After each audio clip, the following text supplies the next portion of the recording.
Parson Clench by H.D. Everett and read by Christopher Halton.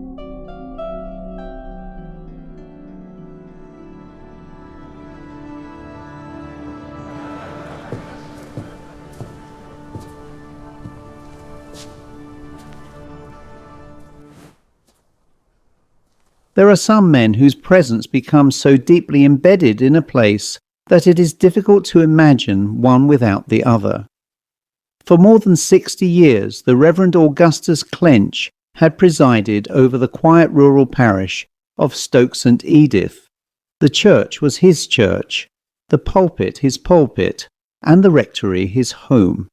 His habits were fixed, his opinions firmly settled, and change was something to be resisted wherever possible. But eventually, even Parson Clench had to make way for a successor, or so everyone assumed.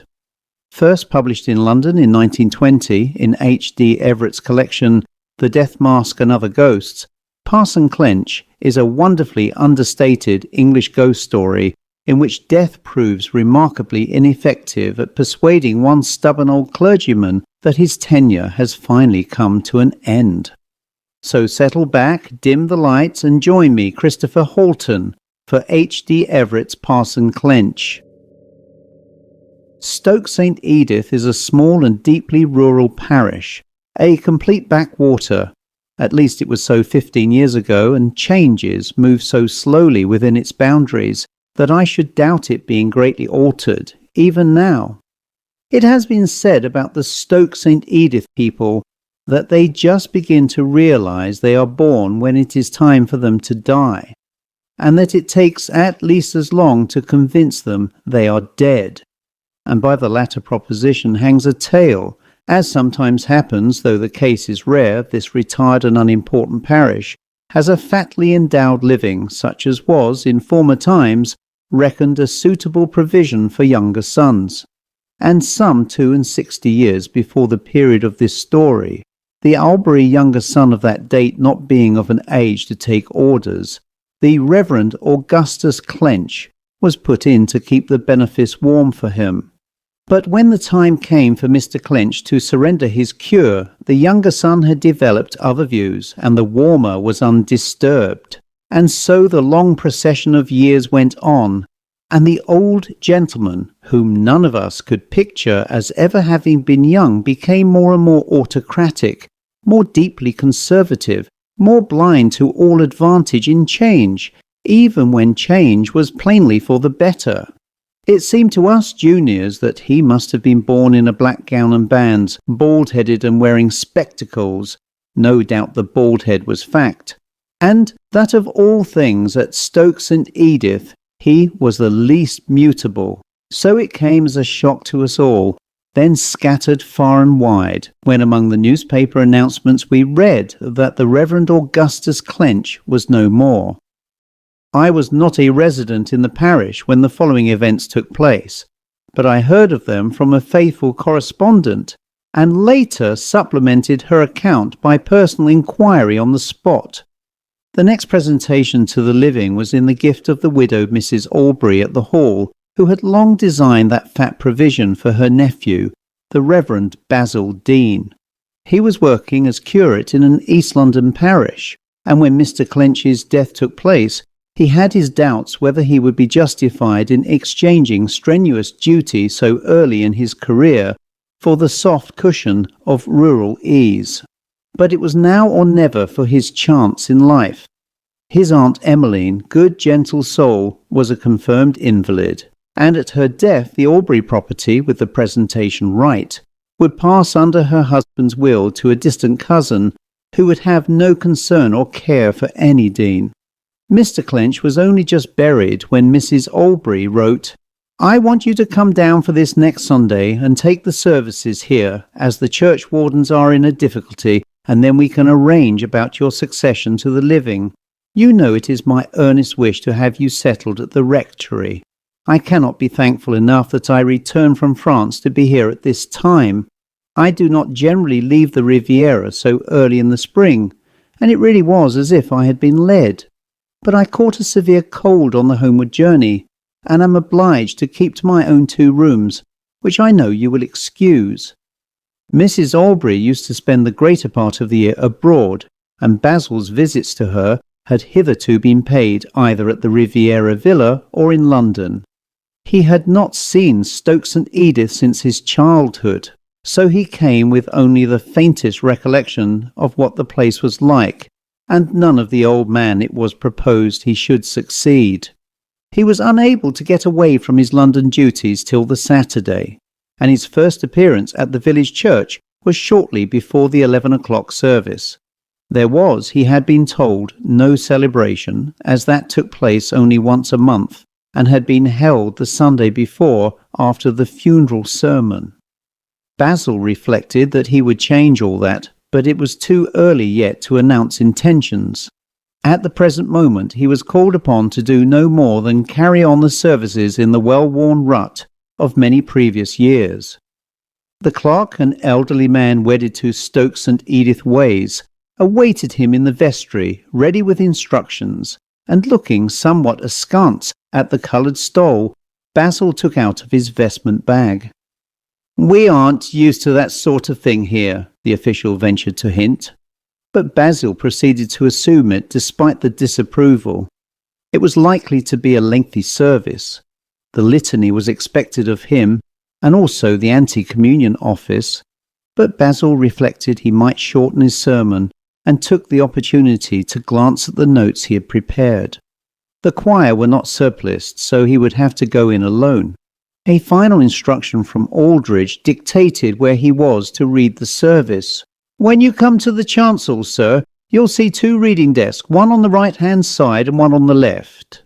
'Twas the one on the left hand the old rector always used, and that will be your place. We keep the other for a visiting parson when there is one, like as may be a missionary coming to preach for the gospel in foreign parts collection. I think I mentioned there would be no collection today." But when Basil marched into church, feebly accompanied by a voluntary on the wheezy old harmonium, he found the desk on the left of the chancel already occupied, so turned into the other. He felt some slight surprise, concluding he had mistaken Aldridge, who was frowning disapproval from one of the back pews at this insubordination on the part of his pupil. And when the music ceased and he opened his book, he looked across at his vis-à-vis. It was an elderly clergyman who was seated opposite, wearing a black skull cap to cover his baldness, and spectacles over which a pair of very keen eyes critically regarded the younger man. He did not stand for the opening of the service, so Basil concluded he was infirm as well as aged, as old or nearly so as the non-octogenarian priest who had officiated there for so many years.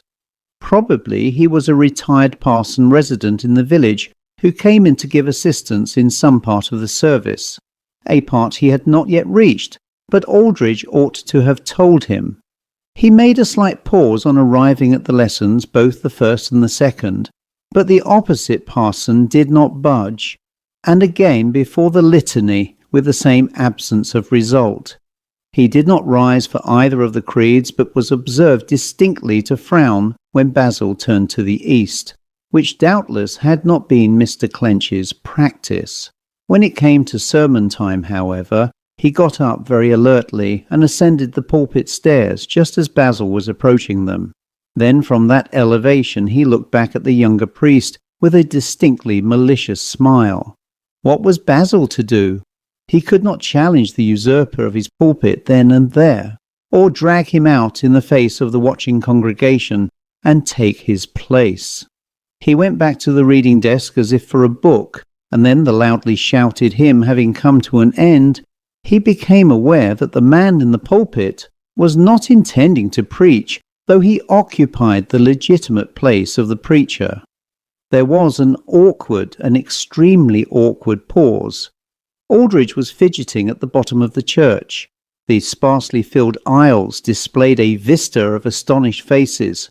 So in desperation Basil came forward to the chancel step, and from there delivered his address.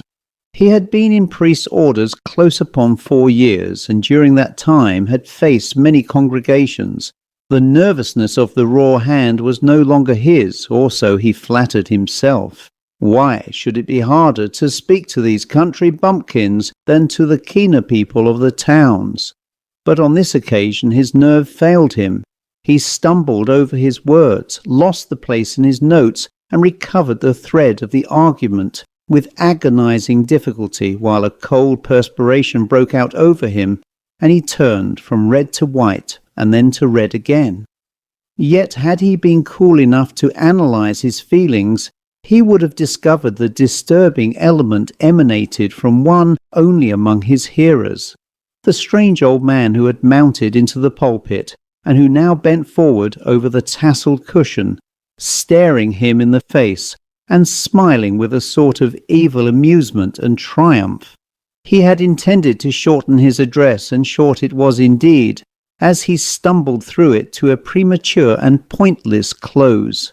The blessing followed, the wheezy harmonium struck up with renewed spirit, and as he turned towards the vestry, the old man descended the pulpit stairs as if to follow him thither. But on reaching the door which Aldridge was holding open, there was no one to be seen.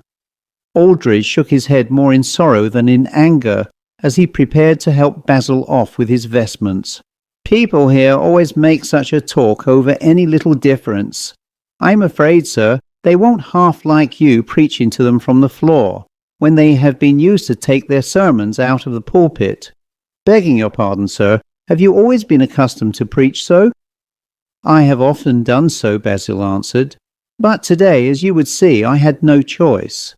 Who was the old clergyman who sat on the left side of the chancel, and then went up into the pulpit? Though he did not preach, it was impossible for me to ask him to give place. Old clergyman, sir? I didn't see no old clergyman. Where was he, did you say?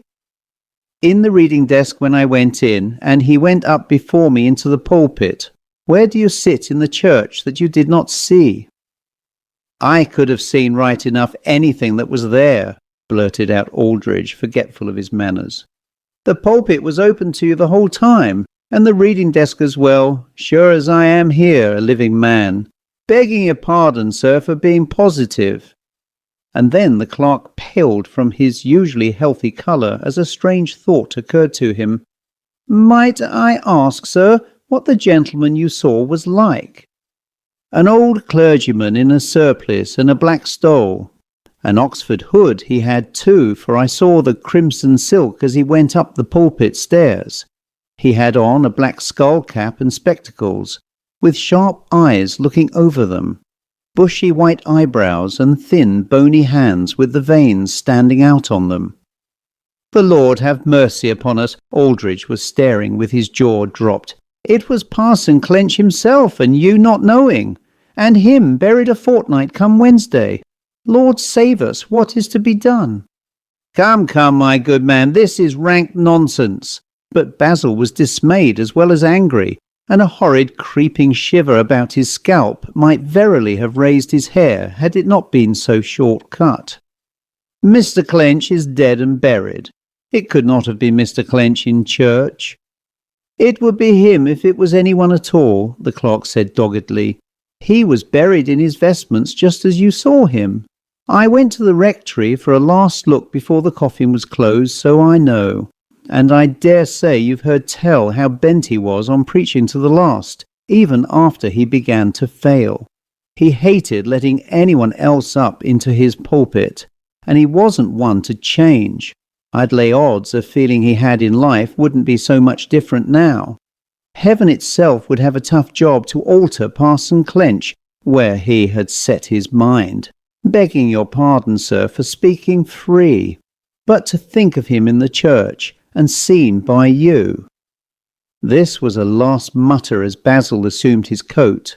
He said no more to Aldridge in the way of assertion or contradiction, but he went out of the vestry utterly dazed. The church, as he glanced round it, was empty, except for a girl sorting music at the harmonium, no doubt the organist who had officiated at that wheezy instrument. She looked completely undisturbed. Had no one else shared his vision? Basil was of course aware that there were records of such happenings, and that popular interest in them, or curiosity, had of late years greatly increased, but hitherto he had been indifferent, if not sceptical, and utterly unexpectant of any such experience happening to himself. He would fain even now have withheld belief, but it was difficult to remain incredulous when he had seen and had been able minutely to describe a man who was a stranger to him, with whose appearance in life he was unacquainted, and of whom he had no thought other than indifference in coming to Stoke-St. Edith to fill his place. He returned to the hall and the waiting luncheon much perturbed in mind. It was not easy to face Aunt Emmeline and her affectionate interest. What did he think of the church, and was it easy to fill a matter of voice? Also, had he a full congregation, and did they appear attentive and interested? He hated himself for giving such half-hearted replies to her inquiries, and was sensitively aware of her disappointment in them. And yet how could he help it, and what could he say, wishing as he did that he had never seen the Stoke-St. Edith church, and might never set foot in it again? And a renewal of his ordeal was before him as close at hand as 3 o'clock, the custom there dictating that the evening service should be read in the afternoon. Mrs. Aubrey's catechism did not last long on this occasion, as the butler came to say luncheon awaited him in the dining room. His aunt had her tiny invalid meal served to her upstairs. "I shall see you again this evening, my dear, and then we will have a real talk," she said as she dismissed him. Alas, a real talk must mean his acceptance of the Stoke-St. Edith living, or a confession of the barrier of the ghost.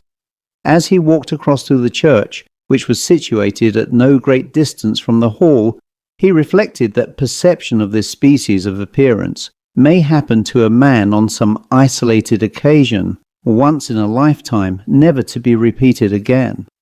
He might take the duty at Stoke-St. Edith year in and year out, and never again encounter the wraith of the late incumbent, though the fact that he once had done so would be an unforgotten and unforgettable experience. But despite all reasoning, the ordeal before him made heavy demands upon his courage, and it was a very dull-looking young man who walked into the vestry and was assisted by Aldridge to robe.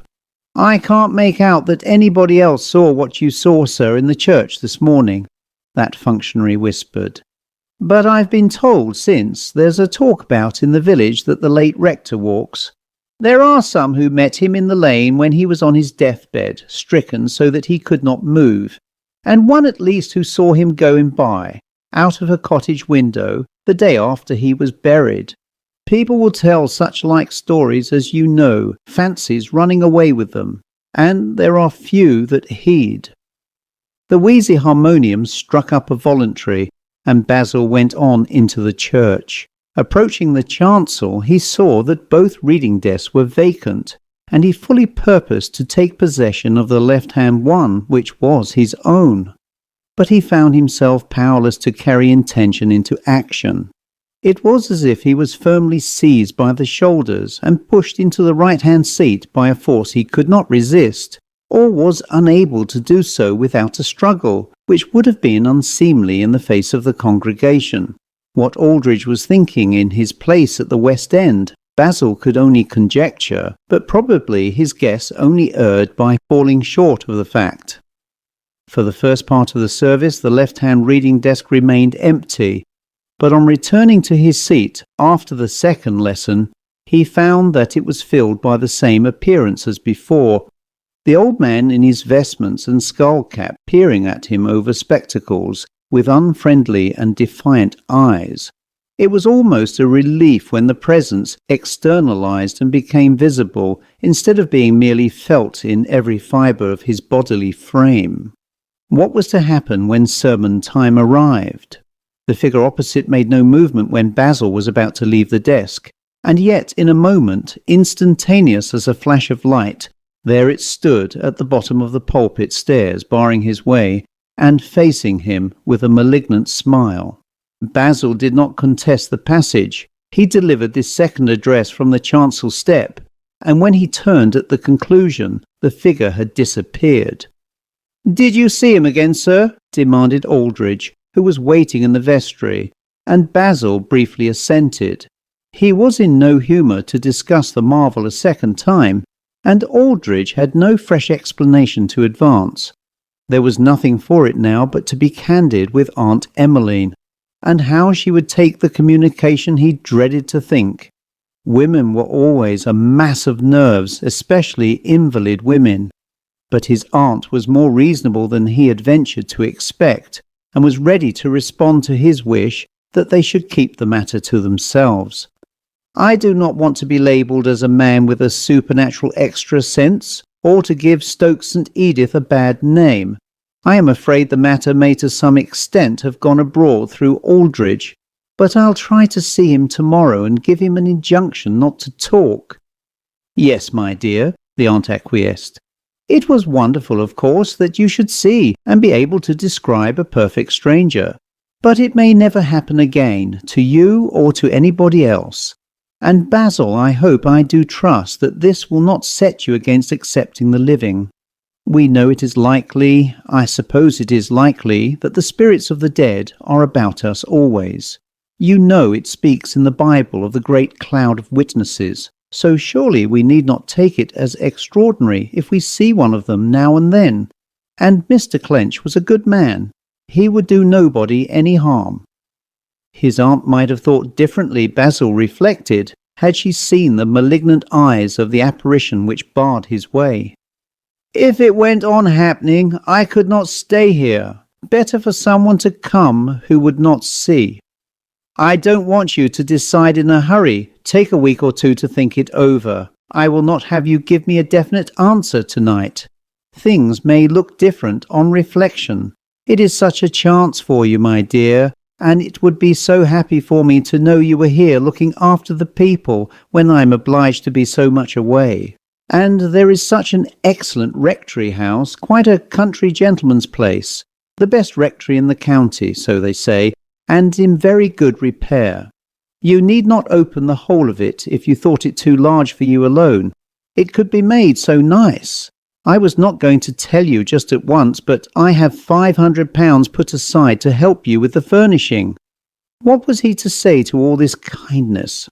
How was he to repulse the soft, entreating hands held out to him, full of gifts? It would make no difference, of that he could be certain.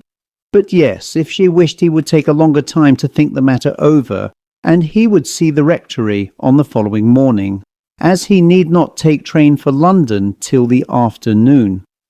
And then he endeavoured to tell her how deeply he felt her kindness, and what a disappointment it would be to him too, so to put the great chance of his life away.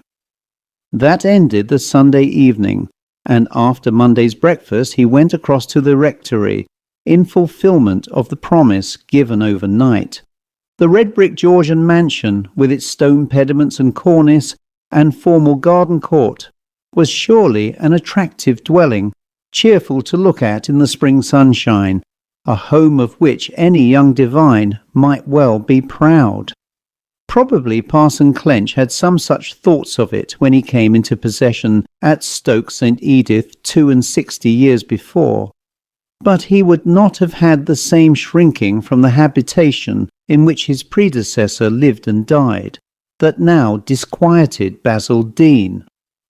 Mr. Clench's housekeeper opened to him. She was staying on as caretaker, so she told him, until Mr. Clench's relatives decided what would be done about the sale. Nothing had been disturbed as yet, she was waiting instructions, and it was what the poor old gentleman had wished, that everything should be kept on just the same.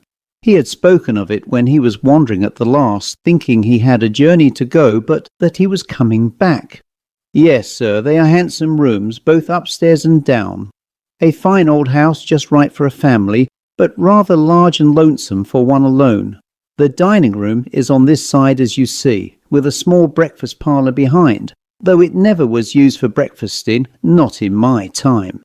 Maybe you are the gentleman who is to succeed Mr. Clench, and who preached yesterday up at the church." Basil told her that he took the services only as a visitor, and that nothing was decided yet about the living.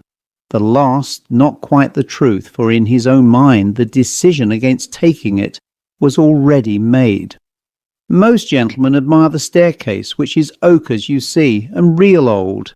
And here is the drawing room, but not in order, as we put up the bed you see for Mr. Clench, when he got feeble at the last, and it was here that he died. It was convenient being next to the study.